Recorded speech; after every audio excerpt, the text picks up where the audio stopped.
Welcome friends. Today we are going to take I think 1.1 मध्ये आपल्या एकच question झाला होता, क्वेश्चन नंबर 6 मधला.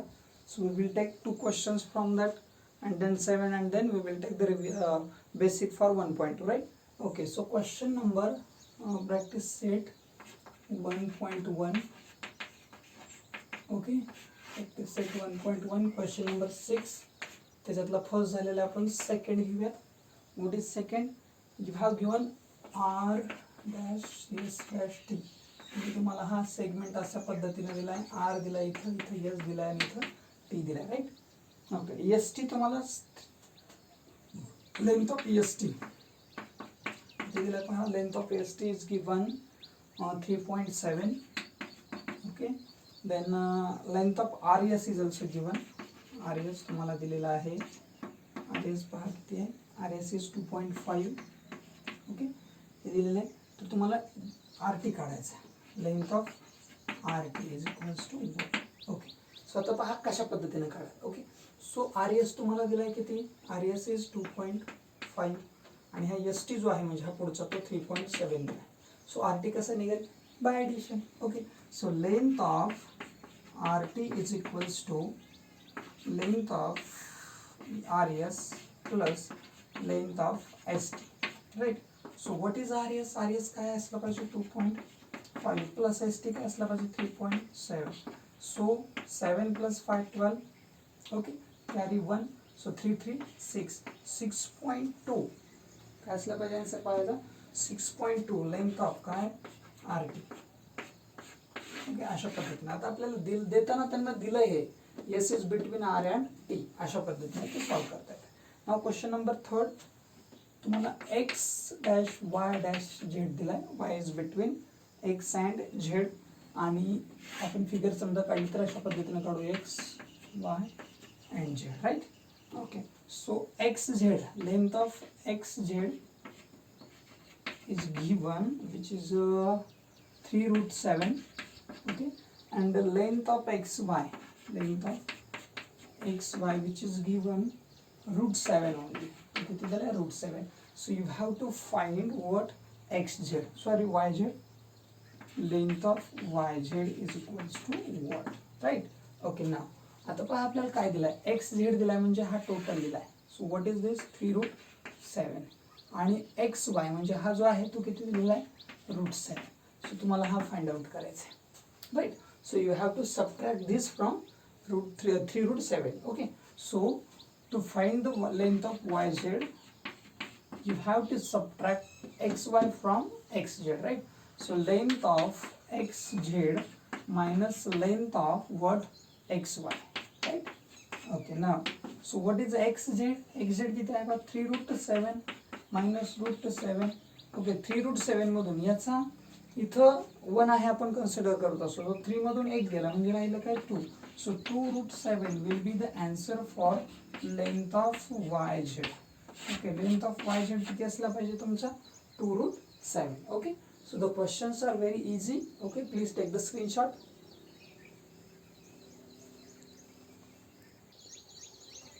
Okay, now question 3, the hardest question of this exercise. काय सांगितलंय बघा. which figure is made of 3 non-collinear points. म्हणजे 3 non-collinear पॉईंट जर एकमेकांशी जोडले तर कुठले फिगर तयार होते? ओके, सो मी हा एक पॉईंट घेतो. नॉन कोलिनियर म्हटलं, जर मी कोलिनियर असतं तर हे असं घेतलं असतं, काय तयार झालं असतं? Segment. But the question says that we want non collinear point. Non collinear म्हणजे जे एका लाईनमध्ये नाहीत. आणि लक्षात घ्या, कोणतेही 2 पॉईंट हे एका लाईनमध्येच असतात. तुम्ही कुठं बसलात? मी इथं आहे, तर आपण दोघं एका लाईनमध्ये आहोत, राईट? ठीक आहे, कुठेही असू द्या, 2 पॉईंट, हा पॉईंट आणि हा पॉईंट लाईनमध्येच असतात. सूर्य आणि पृथ्वी लाईनमध्येच आहेत, ठीक आहे. सो पण जर तिसरा पॉईंट आला मध्ये, तर तो तिसरा पॉईंट म्हणजे लक्षात आलं पाहिजे की तिसरा पॉईंट ह्या दोघांच्या असं मध्ये जर आला तरच म्हणायचं की ते कॉलिनियर आहेत. ग्रहण काळ आपण बघतो ना, सूर्य चंद्र पृथ्वी असं काहीतरी असतं ना, ठीक आहे. तर ज्यावेळेस ते कॉलिनियर असतात त्यावेळेस आपण ते ग्रहण वगैरे हे करत असतो. लाईक तसंच आपल्याला आता पॉईंट घ्यायचे पण नॉन कोलिनियर घ्यायचे. सो मी पॉईंट इथे ए घेतला, या ठिकाणी बी पॉईंट घेतला, इथे घेईल मी, इथं घेईल, कुठेही घेऊ शकतो मी. इथं समजा घेतला सी, तर बघा बरं हे 3 पॉईंट जोडा, काय तयार होते, काय तयार झालं, ट्रायंगल. ओके, आता समजा मी पॉईंट इथे घेतला असता, एक इथे घेतला असता, एक इथे घेतला असता, तरी सुद्धा काय तयार झाला असता, ट्रायंगल. इथे एक घेतला असता, इथे एक घेतला असता आणि इथे घेतला असता, तरी सुद्धा काय तयार झालं असतं, ट्रायंगल. म्हणजे ट्रायंगल हेच फिगर तयार होते कशापासून, जर 3 नॉन कोलिनियर पॉईंट्स आपण एकत्र घेतले. So you can write the answer, triangle is made by 3 non collinear points, right. Triangle is made by 3 non-collinear points.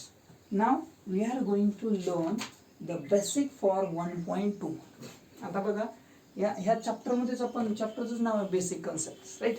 तर आता याच्यासाठी 1.2 साठी लागणाऱ्या ज्या 9 कन्सेप्ट आहेत ते आपण क्लिअर करणार आहोत. So the first concept is line segment. Okay, आता लाईन सेगमेंट म्हणजे नेमकं काय असतं, त्याच्या प्रॉपर्टीज काय असतात ते क्लिअर करूया.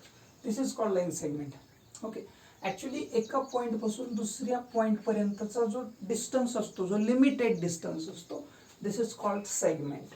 त्यालाच आपण काय म्हणतो, सेगमेंट. म्हणजे एक लक्षात घ्यायचं की हा जो आहे ना, ॲक्च्युली हे काय माहिती आहे का, actually this is the set of points. हा काय आहे, बऱ्याचशा पॉईंट्सचा सेट आहे. म्हणजे जसं आपली जी बॉडी आहे ती काय होते, लहान लहान ज्या टिश्यूज आहेत, त्या पेशी आहेत, त्याच्यापासून तयार होते. सिमिलरली कुठलीही फिगर ही काय होते, पॉईंट्सपासून तयार होते. ओके, मीन्स असे पॉईंट एकत्र येतात आणि त्यांच्यापासून काय होते, फिगर तयार होते. ठीक आहे. सो त्या पद्धतीनं हा काय झाला मग लाईन सेगमेंट. आता लाईन सेगमेंट म्हटलं, समजा याला आपण काय म्हणतो, ए बी म्हणतो.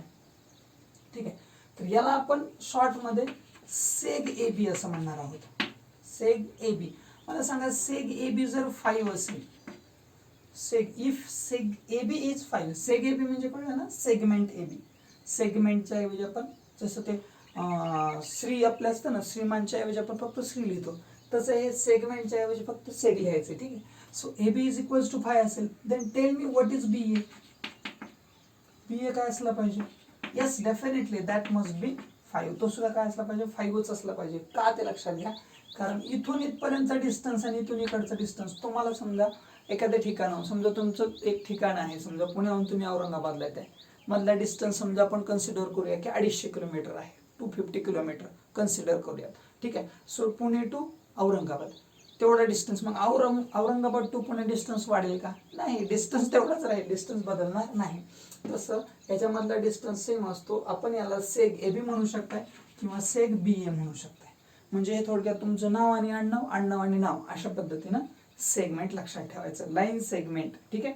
सो आता हे जे पॉईंट्स आहेत ते एंड पॉईंट्स आहेत, ए आणि बी. ओके, ॲक्च्युली हा सुरुवातीचा पॉईंट आहे, हा नंतर शेवटचा पॉईंट आहे. मग आपण असं म्हणायला पाहिजे की हा स्टार्टिंग पॉईंट आहे, हा एंड पॉईंट आहे, पण नाही. हा जर आपण घेतला असता, इथं आता मी स्टार्टिंग पॉईंट बी घेतलाय, म्हणजे दोन्ही काय आहेत, कडा आहेत दोन्ही बाजूच्या. ठीक आहे. म्हणजे बेंचवर कधी कधी आपण जर तिघांचीच कॅपॅसिटी असेल तर 4 जण बसतो, तर ते जे शेवटचे 2 पॉईंट असतात ते पॉईंट ठाम असले पाहिजे, नाहीतर हे मधले पॉईंट काय होऊ शकतात, बाहेर पडू शकतात. ओके, मग हे लिमिट करतं त्याला. ठीक आहे. So this is line segment, the first concept, line segment. आता second concept must be ray, right. Okay, so ray. आता रे ज्याला आपण मराठीमध्ये काय म्हणतो, किरण. ओके, आता किरण म्हटलं का, आता किरण म्हटलं की आम्हाला तर लगेच सुरुवातीला ते सूर्यकिरणच आठवतात. ओके, आता सूर्यकिरण म्हटलं की आपण सूर्याचे चित्र वगैरे काढायचो, पाहायचं अशा पद्धतीनं सूर्य काढायचो, बरोबर आहे. अशा पद्धतीनं काहीतरी करायचं त्याला, आणि याचे हे असे रेज काढायचो आपण त्याच्या बाजूने, बरोबर. आता हे काय माहिती आहे का, की जे रेज आहेत हे काय इंडिकेट करतात, हे असे जातात म्हणून इंडिकेट करतात, बरोबर आहे. म्हणजे हे काय झाले, कुठून तरी निघालेत, म्हणजे त्यांचा ओरिजिन पॉईंट फिक्स आहे, कुठून निघालेत हे फिक्स आहे, इथून निघालेत, पण ते चाललेत कुठं, हे पुढं चाललेत, माहित नाही कुठं चाललेत ते, पण कसे चाललेत, पुढं चाललेत. सो रेचं काम तेच आहे. रे काय करत असतो, तो एका बाजूनं काय असतो, त्याला ओरिजिन असतो, त्याचा सुरुवातीचा पॉईंट असतो, पण तो कुठं जातोय हे सांगता येत नाही. ओके, तो कुठं जातोय हे सांगता येत आहे का, नाही, म्हणून आपण त्याला काय म्हणतो, रे म्हणतो. म्हणजे काय आहे की आपण त्या ह्याच्यावरती, ही जी लाईन आपण, हा जो सेगमेंट समजा घेतलाय, सेगमेंट म्हणता येणार नाही याला, एक लाईन आहे, पण इथं थांबवलं मी याला. ठीक आहे, म्हणजे इथं मी लाईन न ठेवता इकडे काय केला, फिक्स पॉईंट केला, इथून इकडेच बघा, इकडे. ठीक आहे, तर याला आपण काय म्हणतो, रे म्हणतो. मग याच्यावरती कधी कधी पॉईंट्स असतात. मग समजा आपण याला नाव दिलं ए बी, नाव दिलं रेला, तर तुम्ही याला रे ए बी म्हणताय, बरोबर आहे. याला काय म्हणणार तुम्ही, रे ए बी म्हणणार. कॅन यू से रे बी ए? तुम्ही रे बी ए असं म्हणू शकाल का? नाही, रे बी ए म्हणता येणार नाही, कारण हा ए कडून चाललाय बी कडे, बी कडून नाही ए कडे येणार. म्हणजे समजा तुम्हाला पुण्याला जायचंय औरंगाबादवरून तुम्ही पुण्याला जाताय, म्हणजे तुम्हाला गाडी कुठली विचारावं लागेल, पुणे गाडी कधी येणार आहे, किंवा पुणे गाडीला मला पुण्याला जायचं तर गाडी कुठली येणार आहे. तुम्ही औरंगाबाद कधी गाडी येणार आहे असं म्हणू शकत नाही, कारण तुम्ही त्याच पॉईंटला आहात ना, तिथून तुम्हाला पुढे जायचं. म्हणजे तुम्ही सांगताना रे ए बी सांगाल, रे बी ए सांगता येणार नाही. हां, जर इकडं असं असेल ना तर मग तुम्ही रे बी ए म्हणू शकता. ठीक आहे. सो रे ए बीच म्हणता येईल, जसं याला दोन्ही पद्धतीने म्हणता येईल तसं याला म्हणता येणार नाही. ओके. सो त्याच्यात महत्वाची कन्सेप्ट ही आहे. आणि हा जो आहे ए तो काय आहे, ओरिजिन ऑफ द रे आहे. ठीक आहे. नाव the third concept is line. आता लाईन म्हटलं की आपल्याला माहित झालं लाईन कशी असते, ती काय असते, दोन्ही बाजूने अनलिमिटेड असते. म्हणजे कुठून आले माहित नाही, कुठं चालली माहित नाही, अशा पद्धतीने. इथं कसं ए कडून आलाय बी ला चाललाय, बी ए कडून आलाय आणि बी ला थांबलाय. ठीक आहे. म्हणजे हे एका प्रवासी गाडीसारखी, एका ठिकाणून आले दुसऱ्या ठिकाणी. हे म्हणजे कसं आहे, कुठून आलाय हे माहिती आहे पण कुठं चाललाय माहिती आहे का नाही. ठीक आहे. म्हणजे कुठून निघालाय ह्याच्याबद्दल माहिती आहे, पण काय झालंय कुठं चालली माहित नाही. ठीक आहे. आणि ये हे काय आहे की कुठून आली हेही माहित नाही, कुठं चालली हेही माहित नाही. ठीक आहे. अशा पद्धतीच्या, म्हणजे आपण एखाद्या स्टँडवर जर समजा थांबलो, कन्सिडर करा की आपण एखाद्या गावाकडे चाललोय. ठीक आहे. आपण एखाद्या गाडीचा बोर्ड बघतो की इथपासून इथपर्यंत चालली, मग त्याला आपण सेगमेंट म्हणूया. ठीक आहे. ही गाडी पुण्याहून औरंगाबादला जाणार आहे, म्हणजे हा एक सेगमेंट झाला, एंड पॉईंट माहिती. पण तुम्ही तिथं गेलात आणि तुम्ही स्टँडवर पोहोचल्या तुम्हाला एक गाडी पुढं तोंड करून दिसली, पण तुम्हाला माहिती की हा हे औरंगाबादून निघाली, पण कुठं चालली माहित नाही. ठीक आहे. म्हणजे तुम्ही गाडीचं फक्त काय केलं, बॅकला बघितलं आणि म्हणते की अरे कुठं चालली हे लक्षात येत नाही. म्हणजे तुम्हाला फक्त गाडी कुठून निघाली माहिती आहे, कुठं चालली माहिती आहे का नाही. आणि इथं मात्र तुम्ही स्टँडवर पोहोचताय का नाही तोपर्यंत एक गाडी कुठून तरी आली आणि कुठं तरी निघून गेली. Okay. So this is line. म्हणजे आपल्याला याचा एंड पॉईंट तर नाहीच आहे याला. ठीक आहे. फक्त याला वाचत ज्या वेळेस असतो ना आपण, त्यावेळेस काय करतो, याच्यावर असं पॉईंट दिले जातात आणि लाईन ए बी म्हटलं जातं, किंवा लाईन एल असंही म्हटलं जातं. म्हणजे ह्याच्यावर आहे. आणि हा जो आहे हा सुद्धा सेट ऑफ पॉईंट्सच आहेच. तिन्ही फिगर ह्या पॉईंटच्या सेटच आहे सगळा पॉईंटचा. पण कुठं पॉईंट्स अनलिमिटेड आहेत, कुठं पॉईंट्स लिमिटेड आहेत, कुठं एका बाजूने लिमिटेड, कुठं एका बाजूने unlimited. Okay. So this is line. ठीक आहे. तर त्याच्यानंतर बघा काय म्हटलंय, कॉन्ग्रंट सेगमेंट्स. फोर्थ जे आहे ना ते काय आहे, कॉन्ग्रंट सेगमेंट. आता सेगमेंट ही कन्सेप्ट आपण बघितली. आपल्याला आता नवीन कन्सेप्ट जर असेल ती कुठली आहे, कॉन्ग्रंट. कॉन्ग्रंट ऍक्च्युली गेल्या वर्षी झालेले, तुम्हाला कॉन्ग्रंट ट्रायंगल दाखवलं ते आठवत असेल तर बघा. ठीक आहे. 8th मध्ये आपण पाहिलेले. सो कॉन्ग्रंट म्हणजे काय माहितीये का, इक्वल. कॉन्ग्रंट म्हणजे काय असतं तर इक्वल असतं. म्हणजे ज्यावेळेस तुम्हाला दोन सेगमेंट दिलेत, हा एक सेगमेंट दिलाय, समजा याची लेंथ किती आहे 5 सेंटीमीटर आहे, आणि अजून एक सेगमेंट दिलाय ज्याची लेंथ किती आहे 5 सेंटीमीटर आहे. तिसरा एक सेगमेंट माझ्याकडे आहे ज्याची लेंथ समजा 7 सेंटीमीटर आहे. ठीक आहे. सो आता मी याला ए बी म्हणतोय, हा सेगमेंट, हा पी क्यू असेल आणि हा एक्स वाय असेल. सो आता याच्यात एक कन्सेप्ट क्लिअर झाली की याची लेंथ 5 आहे, याची लेंथ 5 आहे, याची लेंथ 5 आहे. कोणते दोन सेगमेंट इक्वल आहेत, definitely. So A B and P Q both are equal with each other by length. दोघांची लेंथ सारखी आहे.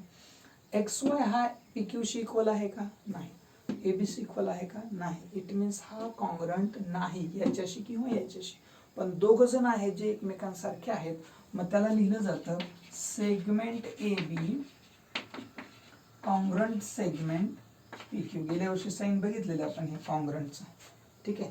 मीन्स कॉन्ग्रंटसाठी आपण साईन कोणतं वापरतो पहा, हे अशा पद्धतीने दोन लाईन्स आणि हे अशा पद्धतीने, हे कॉन्ग्रंटचं साईन झालं. कॉन्ग्रंट म्हणजे काय, जसा हा आहे तशीच त्याची प्रिंट फोटोकॉपी ही आहे, म्हणजे झेरॉक्स आहे. अशा पद्धतीने आपण कॉन्ग्रंट सेगमेंट ही कन्सेप्ट बघितली. ठीक आहे. म्हणजे दोन, आणि कॉन्ग्रंट दाखवताना कधीही लक्षात ठेवा की आपल्याला गोष्टी दोन असल्या पाहिजेत. एकच सेगमेंट आहे हा कॉन्ग्रंट आहे का विचारलं तर चालणार नाही. मीन्स आपल्याला किमान, म्हणजे कम्पेअर करताना किमान दोन गोष्टी आपल्या जवळ असल्या पाहिजेत ना, तसं आहे. मग ट्रायंगल पण कॉन्ग्रंट दाखवता येतात तुम्हाला. ठीक आहे. सर्कल सुद्धा कॉन्ग्रंट दाखवता येतात, म्हणजे ज्याची रेडियस सारखी असते ना दोन सर्कल्समध्ये, तर ते दोन सर्कल्स कसे असतात, ऑलवेज असतात. तर ही कॉन्ग्रंट कन्सेप्ट आहे, हे आपल्या लक्षात आलं पाहिजे.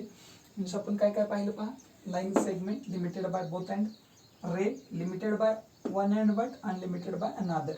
Okay, line segment unlimited by both end आणि congruent segment the segments which are equal by length. Okay, त्याच्यानंतर आपल्याला पुढची जी कन्सेप्ट आहे त्या कन्सेप्ट मध्ये तुम्हाला दिलेलं आहे okay the properties of congruent segments. आता प्रॉपर्टीज काय असतात ते क्लिअर करा. समजा कॉन्ग्रुएंट सेगमेंट म्हटलंय त्यांना आपल्याला, ठीक आहे. तर पहिली प्रॉपर्टी काय आहे ते क्लिअर करा. Suppose this is P Q, सेगमेंटचं नाव आहे पी क्यू. मला सांगा प्रत्येक सेगमेंट किंवा तुमचा स्वतःचा विचार करा, तुमच्यासारखा या जगात कोणी व्यक्ती आहे का? तुमचं उत्तर असेल नाही, माझ्यासारखा अजून मी एकही व्यक्ती बघितला नाही. पण मला तुमच्यासारखा एक व्यक्ती माहिती, प्रत्येकासारखा, तुमच्या प्रत्येकासारखा एक व्यक्ती मला माहिती, तो म्हणजे तुम्ही स्वतः. राईट, म्हणजे याचा अर्थ काय की पीक्यू सारखं दुसऱ्या जगात कोणी नसेल तर पीक्यू तरी असेल. मीन्स याच्यात म्हणायचं काय की जी पहिली प्रॉपर्टी आहे दिस इज कॉल्ड रिफ्लेक्सिव्हिटी. त्याला काय म्हणतो आपण? रिफ्लेक्सिव्हिटी. म्हणजे याचा अर्थ काय की PQ is congruent with PQ. म्हणजे काय? Every segment is congruent with itself. प्रत्येक सेगमेंट हा स्वतःशी कॉन्ग्रुएंट असतोच, कोणताही सेगमेंट असो तो स्वतःशी कॉन्ग्रुएंट असतोच. म्हणजे तुमच्यासारखा कोणी जरी नसला तरी तुम्ही आहात, म्हणजे एक पेअर तर 100% आहे. Okay, so the first property ज्याला आपण काय म्हणतोय बघा, रिफ्लेक्सिव्हिटी. ठीक आहे, रिफ्लेक्सिव्हिटी म्हणजे काय? Every segment is congruent with itself. बघा मी इथं पीक्यूच लिहिलाय, दुसरा लिहिलेला नाही. आता सेकंड जी प्रॉपर्टी आहे ती काय आहे बघा, मी इथं पीक्यू लिहितो आणि या ठिकाणी एबी लिहितो. आता याच्यात तुमच्या लक्षात आलं असेल मी दोन सेगमेंट काढले. ओके, पहिला सेग कुठला आहे? पीक्यू. दुसरा सेग कुठला आहे? एबी. आपण पहिलं जे बघितलं ते होतं रिफ्लेक्सिव्हिटी. तर रिफ्लेक्शन कशाला म्हणतो आपण? आपला जशाच तसा आपला चेहरा दिसतो आरशात की आपण म्हणतो आपलं रिफ्लेक्शन आहे, जशाच तशी तीच स्वतः फिगर असते. ठीक आहे, त्याच्यानंतर आता पुढचं जे आहे ते आहे सिमेट्री. आता सिमेट्री नेमकी काय आहे बा? सिमेट्रीमध्ये काय होतं माहिती आहे का की जर समजा पीक्यू हा कॉन्ग्रुएंट आहे एबी बरोबर, बघा नीट लक्षात घ्या, पीक्यू कोणाबरोबर कॉन्ग्रुएंट आहे? एबी बरोबर आहे. तर याचा अर्थ डेफिनेटली एबी हा पीक्यू बरोबर आहे. म्हणजे कळलं असेल तुम्हाला. म्हणजे जर पहिला सेगमेंट दुसऱ्या बरोबर कॉन्ग्रुएंट असला तर दुसरा पहिल्या बरोबर असतो. माझ्यासारखा जर दुसरा कोणी असेल तर त्याच्यासारखा मी असतोच ना, बरोबर आहे ना. म्हणजे आपण कधी कधी म्हणतो तो जसा जितका हुशार आहे तेवढा मी आहे, मग तो पण म्हणतो तो पण माझ्यासारखाच हुशार आहे. मीन्स वॉट, जर फर्स्ट सेगमेंट कॉन्ग्रुएंट असेल सेकंड बरोबर तर सेकंड कॉन्ग्रुएंट असतो फर्स्ट बरोबर. क्लिअर? म्हणजे तुम्हाला दोन सेगमेंट दिले का ते एकमेकांशी जर कॉन्ग्रुएंट असतील तर मग पहिला पण दुसऱ्याशी असतो आणि दुसरा पण पहिल्याशी असतो. क्लिअर आहे? ओके, त्याच्यानंतर जी थर्ड प्रॉपर्टी आहे याला आपण सिमेट्री म्हणतोय. थर्ड जी प्रॉपर्टी आहे त्याच्यामध्ये आपण घेतो बघा ट्रान्झिटिव्हिटी. आता ट्रान्झिटिव्हिटी नेमकी काय भानगड आहे बघा, मी इथे ए बी घेतला, सेगमेंट ए बी, त्याच्यानंतर मी इथं सेगमेंट पी क्यू घेतला आणि त्याच्यानंतर सेगमेंट घेतला एस टी. ठीक आहे, तीन सेगमेंट मी घेतले. ठीक आहे, सपोज सगळ्यांची लेंथ सेम आहे, म्हणजे काय ओके, पण तुम्हाला देताना हे सेपरेट आणि हे सेपरेट दिलं. म्हणजे कसं बघा, ए बी आणि पी क्यू हे एकमेकांशी कॉन्ग्रुएंट आहे, त्याच्यात काय डाऊट कोणाला नाही. A B P Q congruent आहेत. दुसरं स्टेटमेंट आहे पी क्यू आणि एस टी पण कॉन्ग्रुएंट आहेत. बघा नीट लक्षात घ्या काय सांगितलंय, ए बी पी क्यू बरोबर कॉन्ग्रुएंट आहे आणि पी क्यू बरोबर अजून एक जण कॉन्ग्रुएंट आहे एस टी. तुम्हाला सांगा हे दोघं एकमेकांशी कॉन्ग्रुएंट असतील का? असतील का? म्हणजे ए बी पी क्यू बरोबर आहे आणि एस टी सुद्धा पी क्यू बरोबर आहे, तर हे दोघं एकमेकांशी कॉन्ग्रुएंट असायलाच पाहिजेत. कारण ए बी आणि पी क्यू सारखेत म्हणजे हा 4 असेल तर हा 4 आहे, पी क्यू आणि एस टी सारखेत म्हणजे हा 4 आहे तर हा सुद्धा 4 आहे, हा 4 आहे हा पण 4च आहे ना. ओके, मीन्स पहिला दुसऱ्याशी, दुसरा तिसऱ्याशी, तर तिसरा पहिल्याशी. This property is known as transitivity. त्याला संक्रामकता म्हणतात मराठीमध्ये. ओके, सो ट्रान्झिटिव्हिटीमध्ये काय असतं की पहिला दुसऱ्याशी, दुसरा तिसऱ्याशी, तर तिसरा पुन्हा पहिल्याशी कॉन्ग्रुएंट असतो. तर ह्या तीन ज्या प्रॉपर्टी आहेत त्या तीन प्रॉपर्टी आपल्याला खूप गरजेच्या पडणार आहेत आणि ह्या पुढच्या वर्षी सुद्धा तुम्हाला आहेत प्रॉपर्टी. तर त्या प्रॉपर्टी समजून घ्या.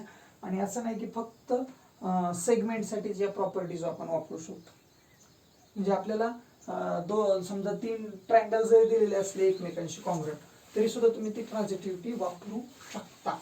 म्हणजे कसं, समजा एबीसी हा ट्रायंगल आहे, जो PQR बरोबर कॉन्ग्रंट आहे आणि PQR जो ट्रायंगल आहे तो XYZ बरोबर कॉन्ग्रंट आहे. तर तुम्ही डायरेक्टली म्हणू शकता की जो ट्रायंगल शेवटचा जो XYZ आहे ना तो पहिल्या ABC बरोबर कॉन्ग्रंट असतो, म्हणजे बाय ट्रान्झिटिव्हिटी रिझन देऊ शकता.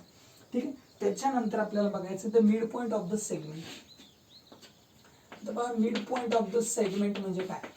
Okay, mid point of the segment म्हणजे काय की जर समजा तुम्हाला सेगमेंट AB नावाचं एक सेगमेंट दिलेला आहे ज्याची लेंथ आहे 10 सेंटीमीटर. ओके, आता जर समजा तुम्ही याचा मिड पॉईंट काढला, मिड पॉईंट म्हणजे काय मध्यबिंदू काढला, तर तो किती वरती येणार आहे, definitely it will be on 5. Okay, म्हणजे बघा आता मी इथं AM असं नाव दिलं, म्हणजे AM ची लेंथ किती आहे 5 आहे अकॉर्डिंग टू यू, कारण तुम्ही हाफ केलं. आणि AB किती आहे बघा बरं 10 आहे.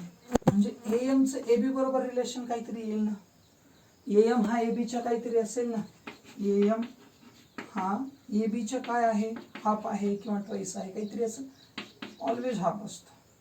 ठीक आहे, मिड पॉईंट आहे म्हणजे तो कसा असतो 100% हाफ असतो. आणि जर समजा AB चं रिलेशन घेतलं तुम्ही, AB हा AM च्या काय असेल ट्वाइस असेल, म्हणजे 2 काय असेल AM असेल. कळतंय का बघा, म्हणजे ऍक्च्युली हे मी एकच फॉर्म्युला लिहिला, हा इकडे आला की 2AM होतो AB ला AB. म्हणजे मिड पॉईंट म्हटलं की हा जो सेगमेंट असतो आधीचा तो 100% काय असतो, ह्या टोटलचा हाफ असतो. Okay, this is mid point formula. Mid point of the segment म्हणजे प्रत्येक रेषाखंडाला. आणि एक लक्षात घ्या की एखादा सेगमेंट असतो त्याला एकच मिड पॉईंट असतो, राईट. म्हणजे हा सेगमेंट आहे समजा AB नावाचा. ठीक आहे, याची लेंथ समजा आपण 12 घेतली. ठीक आहे, तर ह्याचं मिड पॉईंट तुम्हाला इथं एक आणि इथं एक असं सापडेल का, 100% सापडणार नाही. ह्याचा मिड पॉईंट 100% किती वरती असणार, 6 वरतीच असणार, कमी नाही आणि जास्त नाही. म्हणजे every segment has only one or unique mid point. एकच मिड पॉईंट असतो, 2 असू शकत नाही. त्याच्यानंतर आहे आपल्याला कंपॅरिझन ऑफ द सेगमेंट्स. आता कंपॅरिझन म्हणजे काय, कम्पेअर करणं म्हणजे काय करणं. कंपॅरिझन मीन्स व्हॉट, कम्पेअर करणं आपण कशाला म्हणतो, तर कम्पेअर म्हणजे आपल्याकडे जर वस्तू असतील एकापेक्षा जास्त तर आपण कम्पेअर करतो. मीन्स हाऊ, माझ्याकडे हा एक सेगमेंट आहे, ठीक आहे, AB नावाचा सेगमेंट आहे, दुसरा एक सेगमेंट आहे ज्याचं नाव XY असं आहे. So by observation you can see this AB is definitely less than XY. Right. तुम्हाला दिसता क्षणी असं वाटतं की AB हा जो सेगमेंट आहे तो कसा आहे 100% लहान आहे कुणापेक्षा, XY पेक्षा. मग कम्पेअर करत असताना आपण याला असं लिहू शकतो, लेंथ ऑफ AB, लेंथ कोणाची AB ची किती आहे कमी आहे कोणापेक्षा, लेंथ ऑफ XY. पण लक्षात घ्या की तुम्हाला याच्यासाठी याची माप असणं गरजेचं आहे. ठीक आहे, म्हणजे समजा हा 5 दिलता तुम्हाला आणि हा 8 दिला होता, तर तुम्ही इथं मग पुन्हा म्हणणार की length of AB is 5, length of XY is 5 and 5 is less than 8. बरोबर आहे. म्हणजे AB आता मोठा आहे का छोटा झाला बघा, AB कसा झाला छोटा झाला, आपण कसा केलाय मोठा केलाय. म्हणजे या ठिकाणी आपण असं लिहू शकणार AB हा छोटा झाला कोणाचा, XYच्या. आणि जर समजा आपल्याला हे स्टेटमेंट अजून एका पद्धतीने मांडायचं तर कसं मांडू शकाल, तुम्हाला AB जो आहे आता आपल्याला XY इकडे घेता येईल. समजा लेंथ ऑफ XY, ओके, हा कसा आहे मोठा आहे, length of XY is greater than length of AB. ठीक आहे, तर अशा पद्धतीने आपल्याला सेगमेंट जे आहे ते कम्पेअर करायचे, मोठा किंवा छोटा. आणि हा लहान मोठेपणा डिपेंड ऑन कशावरती असतो, the length of the segment. सेगमेंटची लेंथ काय आहे त्याच्यावर डिपेंड असतं. आता पुढचं पाहायचं की perpendicularity of segments or rays. आता परपेंडिक्युलरिटी म्हणजे काय आहे, suppose I have a segment or ray or line काही असू द्या. ठीक आहे, आता मी काय केलं, एक दुसरी लाईन याच्यावर अशी परपेंडिक्युलर टाकली. परपेंडिक्युलर मीन्स कळलं का, 90 डिग्रीच्या अँगलमध्ये त्याच्यावरती सरळ टाकली. तर याचा अर्थ आता हा याच्याशी परपेंडिक्युलर आहे म्हणजे या ठिकाणी 90 डिग्री झाला. पडतंय. Tell me what is this angle, definitely 90 degree. Why, opposite angles are always equal, right. आता पहा ही एक लाईन आहे, एम आय राईट. तुम्हाला सांगा हा अँगल किती असला पाहिजे, हा याचा कसला अँगल आहे पहा बरं, करस्पॉन्डिंग अँगल. ठीक आहे, म्हणजे याचा अर्थ याचं सुद्धा मेजरमेंट 90 असलं पाहिजे. हा 90 येतं कारण टोटल 180 असते, हे भेटलं, याच्यावरून पण हे भेटलं. म्हणजे याचा अर्थ कळाला का बघा, एक अँगल जर 90 डिग्रीचा झाला तर त्याच्या बाजूचे सगळे अँगल त्या दोन रेमुळे होणार आहे. फक्त कसे असतात, इक्वल असतात म्हणजे असतात. आणि लक्षात घ्या की ही लाईन याच्यावरती परपेंडिक्युलर, याचा अर्थ ही लाईन सुद्धा याच्यावर परपेंडिक्युलर असतेच. दिस इज कॉल्ड परपेंडिक्युलॅरिटी. आणि ह्याचं साईन तुम्हाला सगळ्यांनाच माहिती असेल. समजा ही लाईन एल आहे, आपण याला ए बी असं म्हणूया, लाईन ए बी. लाईनला आपण लाईन ए बी असंही म्हणू शकतो. ठीक आहे, असं नाही की इथं पॉईंट नावं फक्त आतमध्ये द्यायची असतात, तिथं द्यायची नाही. ठीक आहे, सो तुम्ही असं लिहू शकता line L perpendicular line A B. ठीक आहे, म्हणजे ए बी वरती तो परपेंडिक्युलर. तसंच तुम्ही असंही म्हणू शकतात, इथं समजा ओ नाव टाकलं मी, B O perpendicular line L, काही अडचण नाही, परपेंडिक्युलॅरिटी याला आपण म्हणत असतो. त्याच्यानंतर आपल्याला बघायचं आहे the distance of point from the line. Okay, आता एखादा पॉईंट लाईन पासून किती अंतरावर आहे हे कसं काढायचं. ठीक आहे, आता बघा ही लाईन आहे आणि हा पॉईंट आहे, हा पॉईंट ह्या लाईन पासून किती अंतरावर आहे असं मोजलं तर चालेल का? बघा बरं, असं चालेल का? असं मोजलं तर हां एवढ्या एवढ्या अंतरावर ते आहे. मग दुसरा एक जण इथून मोजा, अरे तू थोडं कमी भरताय, तुझं चुकीचं भरताय. एखादा इकडून येईल तो म्हणाल अरे तुमचं दोघांचंही चुकीचं भरतंय, माझं त्याच्यामध्ये येत आहे. एखादा येईल आणि म्हणाला आता बघ मोजा बरं किती येत आहे. याला म्हणायचं the distance of this point from the line. म्हणजे ज्यावेळेस तुम्ही डिस्टन्स काढत असता त्यावेळेस तुम्हाला कसं करावं लागणार आहे, हे स्ट्रेट टाकावं लागणार आहे, म्हणजे याच्यावर परपेंडिक्युलर टाकावं लागणार आहे. या पॉईंटमधून इथं परपेंडिक्युलर टाकला, ही जी लेंथ जी असेल ना तो असेल डिस्टन्स त्या पॉईंटचा, कशापासून? From the line. ह्या लाईन पासून हा जो पॉईंट आहे तो या डिस्टन्सवर असेल. हे आणि हे कसे आहेत? चुकीचे आहेत हे डिस्टन्स. म्हणजे तो डिस्टन्स कसा पाहिजे? परपेंडिक्युलर पाहिजे.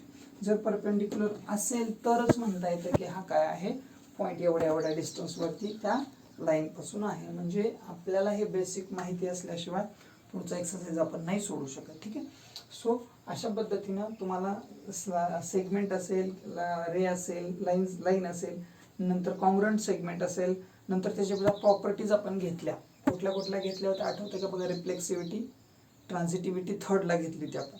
आणि जी दुसरी होती ती सिमेट्री. ट्रान्झिटिव्हिटी काय सांगते? पहिला दुसऱ्याशी, दुसरा तिसऱ्याशी, तर तिसरा पहिल्याशी. सिमेट्री म्हणजे पहिला दुसऱ्याशी तर दुसरा पहिल्याशी. आणि पहिलं जे आहे रिफ्लेक्सिव्हिटी काय सांगते? तू तुझ्यासारखाच. ठीक आहे, त्याच्यानंतर आपण बघितलं होतं the mid point of the segment. Mid point of the segment तो जो पॉईंट असतो तो काय असतो? हाफ असतो. कशाच्या? टोटल लेंथच्या. आणि त्याच्यानंतर आपण पाहिलं होतं the comparison of the segments. त्याच्यानंतर परपेंडिक्युलॅरिटी पाहिली होती आणि त्याच्यानंतर सगळ्यात शेवटी पाहिलं होतं the distance of point from the line. आणि हा डिपेंड असतो परपेंडिक्युलर टाकल्याच्या जो सेगमेंट तयार होतोय त्याच्यावरतीच. म्हणजे तुम्हाला परपेंडिक्युलर असल्याशिवाय किती त्याची डिस्टन्स किती आहे हे काढता येणार नाही. ठीक आहे, सो अशा पद्धतीने हे बेसिक आहे. नंतरचा जो भाग असेल तो नेक्स्ट व्हिडिओमध्ये तुम्हाला पाहता येईल. ओके, जर व्हिडिओ आवडला असेल तर लाईक करा, सबस्क्राईब करा चॅनलला आणि आपल्या मित्रांबरोबर शेअर करायला विसरू नका. Okay, have a nice day.